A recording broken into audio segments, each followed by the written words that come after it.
Let's talk about the economy. We'll get to national security in a moment. The president is pushing an economic stimulus package of $825 billion that raises some of the issues that were at the heart of your campaign against Barack Obama.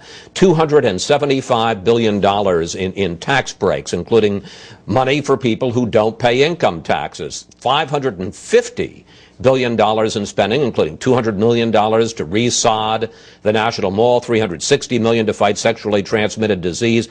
As that package now stands, can John McCain vote for it? No.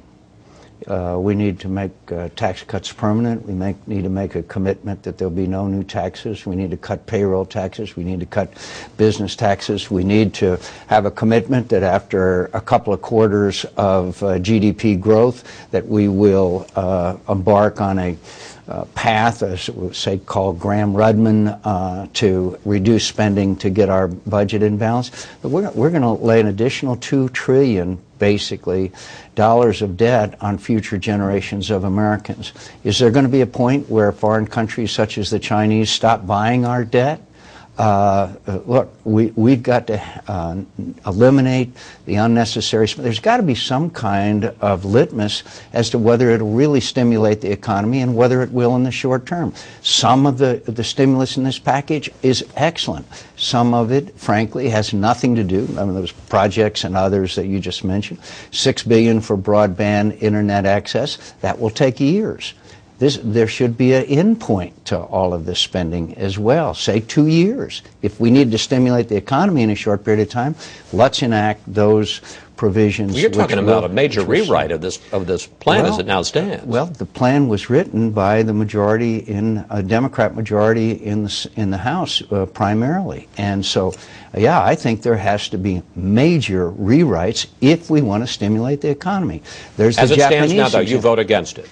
Well, look, I mean, I am opposed to most of the provisions in the bill. As it stands now, I would not support it. Would you filibuster it?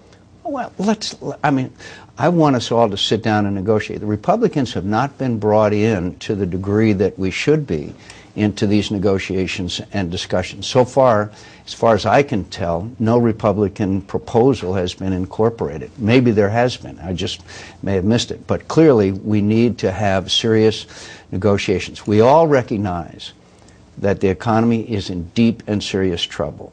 But there's a Japanese example where they tried to stimulate their economy with the wrong kinds of projects and the wrong kind of spending. It didn't help their economy. So we've got to stimulate the economy and jobs.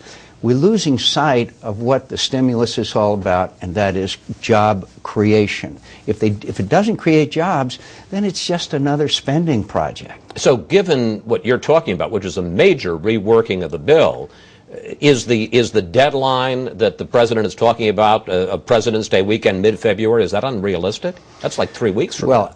I think we can sit down in 3 weeks and work hard and negotiate and come to some agreement, hopefully. I will continue to hope that we will, and will continue to dedicate myself to that proposition. Republicans will have proposals as part of the stimulus package. I hope they are considered, and I hope they are adopted, if it's going to be truly bipartisan.